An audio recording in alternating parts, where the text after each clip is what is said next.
Deutéronome, chapitre 10. En ce temps-là, l'Éternel me dit : taille 2 tables de pierre comme les premières, et monte vers moi sur la montagne. Tu feras aussi une arche de bois.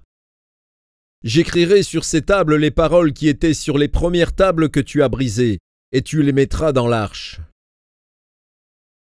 Je fis une arche de bois d'acacia.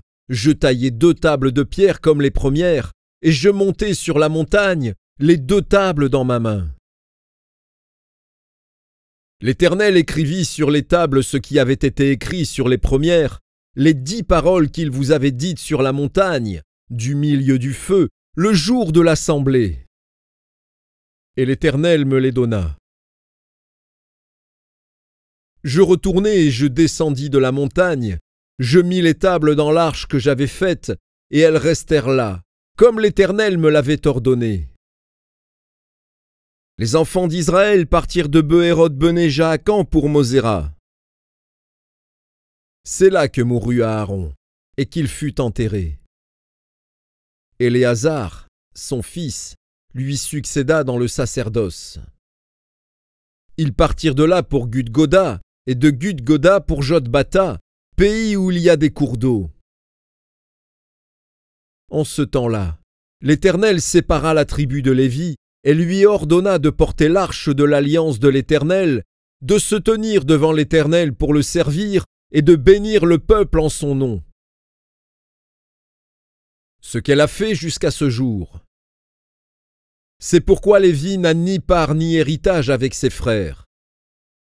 L'Éternel est son héritage, comme l'Éternel, ton Dieu, le lui a dit. Je restai sur la montagne, comme précédemment, 40 jours et 40 nuits.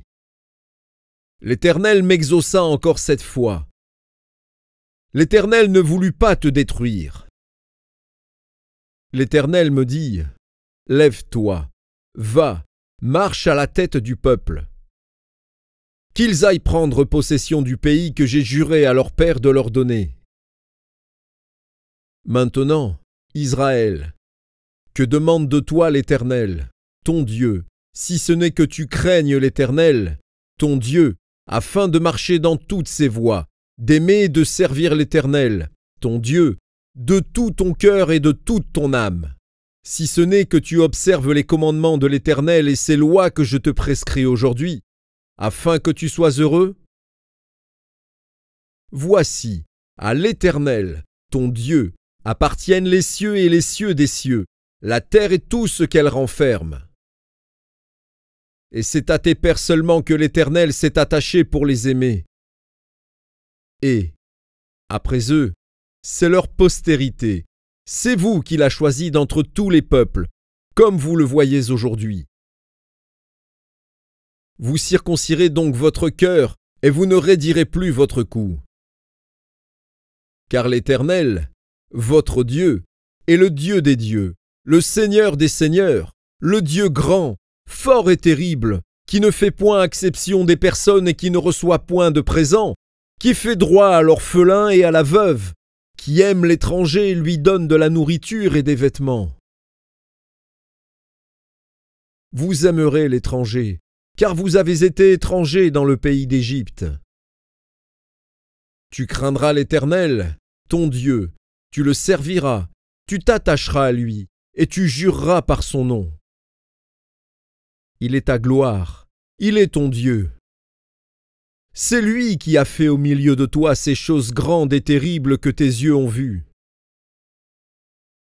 Tes pères descendirent en Égypte au nombre de 70 personnes. Et maintenant l'Éternel, ton Dieu, a fait de toi une multitude pareille aux étoiles des cieux.